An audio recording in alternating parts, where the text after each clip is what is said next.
जिस हिसाब से थोक भाव में मेंबर पार्लियामेंट को सस्पेंड किया गया है वो उनकी बेइज्जती नहीं है, ये देश की बेइज्जती है। और स्पीकर और सभापति के से तो अब लोगों ने ये कहना शुरू कर दिया, ये दोनों लोग उस लेवल के लोग ही नहीं हैं जो उन पदों की गरिमा के अनुरूप आचरण कर रहे हों।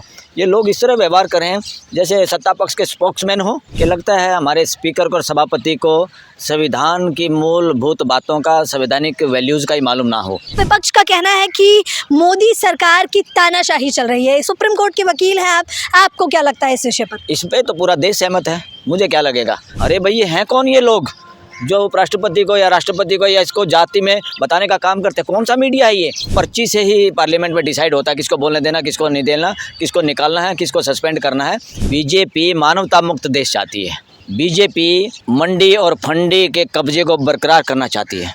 नमस्कार, मैं ज्योति यादव और आप देख रहे हैं उल्टा चश्मा यूसी। संसद सत्र में शुरुआत होते ही 141 सांसदों को निलंबित कर दिया गया है, जिसके बाद विपक्ष का गंभीर आरोप है कि लोकतंत्र भारत, जिसे लोकतांत्रिक देश कहा जाता है, कहीं ना कहीं बीजेपी उस लोकतंत्र भारत को समापन की ओर ले जा रही है। इसी विषय पर चर्चा करने के लिए मैं भी सुप्रीम कोर्ट में मौजूद हूँ और मेरे साथ बेधड़क बेबाक होकर बोलने वाले सुप्रीम कोर्ट के वकील बलराज मलिक हमारे साथ मौजूद है। सर, क्या कहना चाहेंगे आप इस विषय पर? मुझे तो यही कहना पड़ेगा और सभी वकील भी ऐसा कह रहे हैं कि लगता है हमारे स्पीकर को और सभापति को संविधान की मूलभूत बातों का, संवैधानिक वैल्यूज़ का ही मालूम ना हो। तो संविधान को पढ़ना अलग बात है, संविधान को समझना उससे अलग बात है, और संविधान के रास्ते पे ज़िंदगी में चलना और जिस भी संस्था में काम करते हैं उन मूल्यों के आधार पे आप अपना आचरण करना, वो टोटली डिफरेंट है। हमें नहीं लगता जिस हिसाब से हम कार्रवाई देख रहे हैं, देश कार्रवाई देख रहा है, और लोकसभा में भी राज्यसभा में भी हमारे दोनों लोग, वो चाहे स्पीकर के रूप में हो चाहे वो सभापति के रूप में, दोनों का आचरण असंवैधानिक है। अच्छा, पहले तो जैसे कि महुआ मोहित्रा पर भी मैंने आपसे बातचीत कर थी, राहुल गांधी, महुआ मोहित्रा, राघव जट्टा, अभी तक तो 1-2 होता था, लेकिन एकदम से 41, इतनी बड़ी संख्या इतिहास में पहली बार हुआ। हमारे संविधान की मूल भावना ये है कि पूरे देश का प्रतिनिधित्व, पूरे देश को साथ लेके चलना, पूरे देश का विकास सामूहिकता के साथ आगे बढ़ना। मेजॉरिटी का कोई प्रोविज़न नहीं है सुप्रीम कोर्ट में। मेजॉरिटी तो सिर्फ एक प्रोसीजर है कि जब लोगों के डिस्कशन के बाद भी तो थोड़ा बहुत मतभेद रहे, मगर देश को चलाना है, कानून बनाना है, तो उस वक़्त मेजॉरिटी काम आती है। वरना मेजॉरिटी का सहारा लेके गुंडागर्दी, असंवैधानिक काम और इस तरह से टेरराइज नहीं किया जा सकता देश को। लोगों ने मेजॉरिटी जब देते हैं किसी को, या किसी के पास मेजॉरिटी आती है लोगों की, तो उसका मतलब ये नहीं है कि वो जो चाहें काम करें। उनके ऊपर तो और ज़्यादा जिम्मेवारी आती है कि वो संवैधानिक भावना को कदर करते हुए काम करें। जिस हिसाब से थोक भाव में मेंबर पार्लियामेंट को सस्पेंड किया गया है वो उनकी बेइज्जती नहीं है, ये देश की बेइज्जती है, देश के मालिकों की बेइज्जती है। और जिन्होंने अपना मतदान करके उन लोगों को वहाँ पहुँचाया, उनकी आवाज़ और उनके मुद्दे उठाने के लिए, उनको बाहर करने का मतलब है देश की जनता को जूते मार के पार्लियामेंट से बाहर करना। तो क्या आप वो तमाम विपक्ष के लोग जो है सुप्रीम कोर्ट आएंगे तो क्या कार्रवाई होगी? सुप्रीम कोर्ट क्या इस पे कोई एक्शन नहीं लेगा? सुप्रीम कोर्ट लोगों के पिटीशन डालने के इंतज़ार क्यों करता है? सुप्रीम कोर्ट यहीं दिल्ली में है।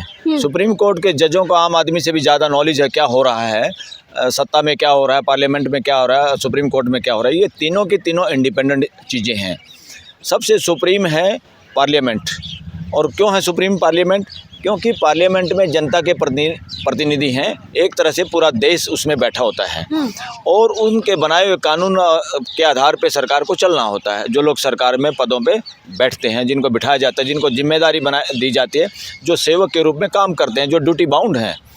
अब पार्लियामेंट के लोग उनसे पर्सन जब पूछते हैं, वो पर्सन पार्लियामेंट का मेंबर नहीं पूछता, वो देश की जनता के बिहाफ पे पर्सन पूछते हैं, और उन पर्सनों को सहर्ष स्वीकार करके नतमस्तक होकर सरकार को जवाब देने की ड्यूटी बनती है।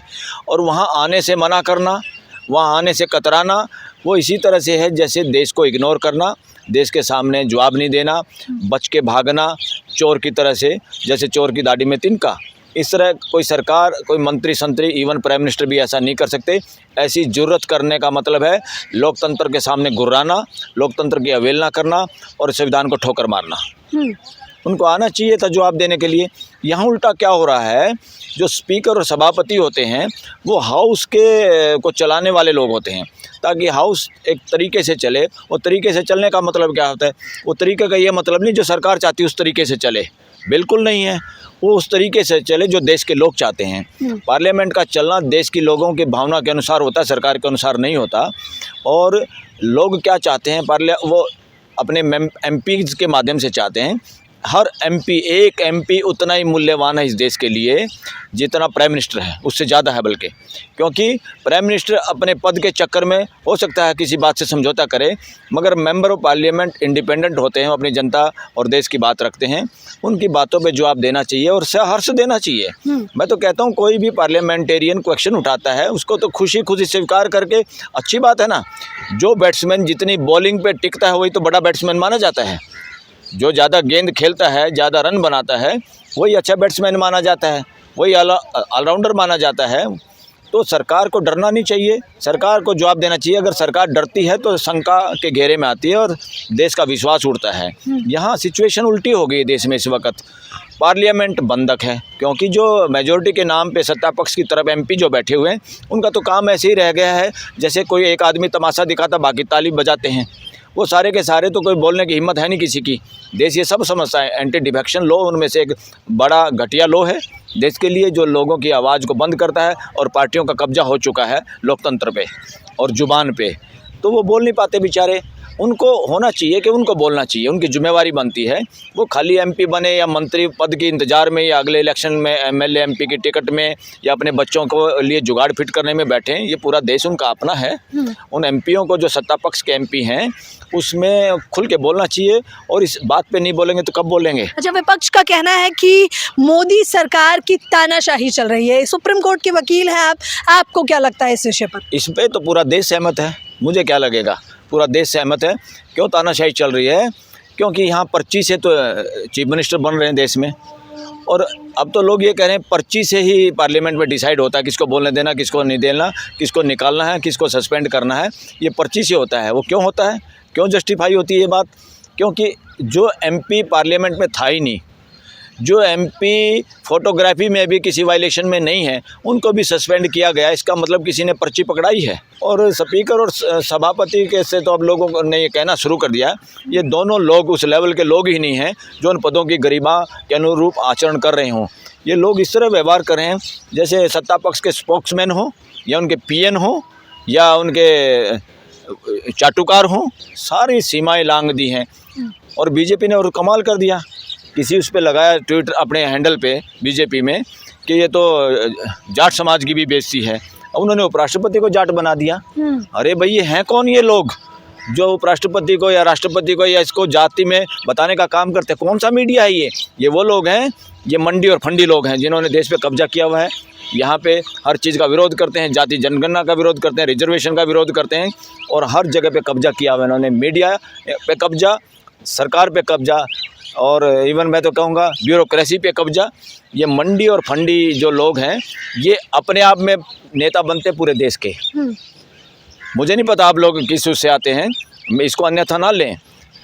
बनिया ब्राह्मण देश का नेता, चाहे वो कुछ भी हो, चाहे वो कितनी शरारत करता हो, कितने घटिया मानसिकता का हो, और बाकी सारे, कोई जाट का नेता, कोई किसान का नेता, कोई अहीर नेता, कोई मजदूर नेता, कोई शेड्यूल कास्ट नेता, कोई आदिवासी नेता और कोई मुस्लिम नेता। क्या नॉनसेंस है ये? नॉनसेंस कब तक चलेगी? लोग समझ गए इस गेम को, मंडी फंडी के इस गठजोड़ को देश समझ गया है, और इनका इलाज करेगा ये देश। पहले ईवीएम घोटाला, फिर उसके बाद ये तानाशाही, अभी क्या क्या और देखना बाकी है अभी सरकार में, बीजेपी सरकार में? जिस हिसाब से इस तरह से कुछ इलेक्शन जीतने के लिए या कुछ भी करने के लिए, लोगों का ध्यान भटकाने के लिए, देश को उलझाने के लिए, देश की भावनाएं भटकाने के लिए कुछ भी हो सकता है। देश को सचेत रहना चाहिए। इसको मेन स्ट्रीम मीडिया की तो एक बात पे विश्वास ना करें। अब मेन स्ट्रीम मीडिया ने अपने सोशल मीडिया पे भी पैर फैला लिए हैं, उनसे भी सावधान रहे देश, और उनसे बच के रहे। उनकी किसी बात पे विश्वास ना करें, बल्कि ये लोग जो बात कहें उससे उल्टा सोच के देखना चाहिए, क्योंकि इसमें साजिश है। इन खबरों में साजिश है। लेकिन सोशल मीडिया ही अच्छा मीडिया है। अब सोशल मीडिया में भी मेन स्ट्रीम मीडिया भेड़िए के रूप में घुस आया है, उनसे सचेत रहने की जरूरत है। सर, तानाशाही का आलम बरकरार है लगातार, और जब विपक्ष ये कह रहा है कि लोकतंत्र समापन की ओर है, और उससे भी ज़्यादा कि बीजेपी सरकार विपक्ष मुक्त संसद चाहती है। बीजेपी मानवता मुक्त देश चाहती है। बीजेपी मंडी और फंडी के कब्जे को बरकरार करना चाहती है। और अब तो कहना पड़ेगा देश का समाज, और ख़ास तौर पे जिनको अब ये जाट बनाने लगे, जाट की बेइज्जती होगी, जाट समाज की कोई बेइज्जती नहीं हुई। जाट समाज की बेइज्जती तो जब हो रही थी करवाने में शामिल थे मिस्टर धनखड़। तो समाज इतना छोटा और इतना बौना, इतना कमज़ोर नहीं है कि इसकी कोई बेइज्जती कर सकता है। इस देश में कोई भी आदमी जुर्रत नहीं कर सकता कि किसी समाज की बेइज्जती करे, और जाट समाज भी इसी तरह का एक समाज है जो अपनी बेइज्जती बर्दाश्त नहीं कर सकता, और उसकी बेइज्जती करने की किसी की हिम्मत नहीं है। जो हिम्मत होगी समाज उसका इलाज भी करेगा। पर ये जाट समाज की बात नहीं है, ये पूरे भारत समाज की बात है। और यहाँ पे जो उपराष्ट्रपति को जाट बनाया है, तो पहले तो स्पीकर को बढ़िया बनाओ, स्पीकर को बढ़िया बनाओ। बढ़ियों को शर्म आनी चाहिए समाज को कि तुम्हारे समाज का एक आदमी बैठा है, उसका व्यवहार क्या है, उसका अपोजिशन के एमपीओं से क्या व्यवहार है, और सत्ता पक्ष से क्या व्यवहार है, क्या वो सही व्यवहार कर रहा है, क्या उसका बोलने की ट्यूनिंग बदल जाती है। जब अपोजिशन और सरकार से अलग अलग बात करते हो, उसकी बोलने की ट्यूनिंग नोट करो, रिसर्च करो। मैं तो कहता हूँ यूनिवर्सिटियाँ और रिसर्च करने वाले लोग रिसर्च करें इस पर कि कितना समय किसको दिया और किस तरह दिया। और सत्ता पक्ष बोलता है उसका कोई समय नहीं, वो जो मर्जी बकवास करे उसका कोई समय नहीं। सत्ता पक्ष के कई मंत्री कितनी बकवास और डरावनी लैंग्वेज में बोलते, धमकाने की कोशिश करते हैं। ये हैं कौन लोग? असली देशद्रोही लोग हैं, देश को गलत दिशा में ले जा रहे हैं। आज जिस हिसाब से ये देश को चला रहे हैं, चलाना चाहते हैं, उससे आने वाली हमारी पीढ़ियां भुगतेंगी, और ऐसे हालात पैदा हो जाएंगे कि देश का विभाजन जब हुआ था 1947 में, जो मारकाट हुई थी, उससे बड़ी मारकाट देश में हो सकती है। इसलिए देश को बचाने की जरूरत है। हम सबको इसमें रोल अदा करना चाहिए। किसी सरकार के या जुडिशरी के अकेले भरोसे नहीं रहना चाहिए। क्या सुप्रीम कोर्ट इस पर कुछ फैसला सुनाएगा? क्योंकि ये छोटी खबर नहीं, हमारे देश की कोर्ट बहुत स्लो है। सुप्रीम कोर्ट और हाई कोर्ट के पास जो पावर है, उस पावर के हिसाब से कोई काम ज़्यादा नहीं हो रहा है जो होना चाहिए, क्योंकि इंटरवीन करना चाहिए भाई। यहाँ पे तो ये सुप्रीम कोर्ट अपने ही केस में, जो सुप्रीम कोर्ट के ने लोगों को जज बनाने के लिए 2-2 बार फाइल भेज दी, जिसको चुपचाप मानना होता है सरकार को, वही बात नहीं माने। या तो जस्टिस कोल जो सेकंड इन चीफ थे वो रिटायर हो गए, रिटायर होने से पहले उनका केस उनके सामने लग रहा था, उस केस को हटा दिया चुपचाप चीफ जस्टिस ने। अब चीफ जस्टिस ने केस को क्यों हटाया, किस प्रेशर में हटाया? उनको डर था क्या कहीं सत्ता पक्ष को कि जाते जाते ये कोल रिटायर होते हुए कोई ऐसा फैसला ना दे दे जिससे सरकार असमंजस में घुस जाए और सरकार की किरकिरी हो जाए। तो ऐसा करने के लिए सेकंड इन चीफ, जब जज भी अपनी सुरक्षा नहीं कर पा रहे, इतना गड़बड़ घोटाले के आरोप लगे हैं, और आरोप सही लगाए हैं हमारे दुष्यंत दवे ने, जो हमारे यहाँ पहले प्रेसिडेंट भी रहे हैं सुप्रीम कोर्ट बार एसोसिएशन के, और प्रशांत भूषण जिसको सारा देश जानता है, और लोग भी हैं। यहाँ आके सर्वे करो, किसी से करवाओ, सब वकील बता देंगे कि कैसे प्रेशर में काम करते और क्या क्या गड़बड़ होती है। कुछ ऐसे जजों के पास केस जाते हैं सरकार के जो खिलाफ होते हैं, जिनको गोदी जज कहना शुरू कर दिया लोगों ने कि वो वही फैसला करेंगे। पहले ही अंदाज़ा लगा लेते हैं वकील, या तो केस को टरकाएंगे, या लंबा खींचेंगे, या इसको डिसमिस करेंगे, या इसको हाई कोर्ट भेज देंगे। ये हो रहा है देश में। तो क्या करेंगे? कौन बचाएगा देश को? देश के लोगों को खुद अपना देश बचाना होगा। किसी के भरोसे रहने की ज़्यादा जरूरत नहीं है। विश्वास रखो मगर भरोसा मत करो। लोकतंत्र है और लोगों का एकजुट होना और अपने हक की लड़ाई लड़ना ही अब तानाशाही से मुक्त भारत कर सकता है। फिलहाल इस खबर के बारे में, इस चर्चा के बारे में आप लोग अपनी प्रतिक्रिया देना बिल्कुल ना भूलें। कैमरा पर्सन योगेश के साथ ज्योति यादव, उल्टा चश्मा, यूसी।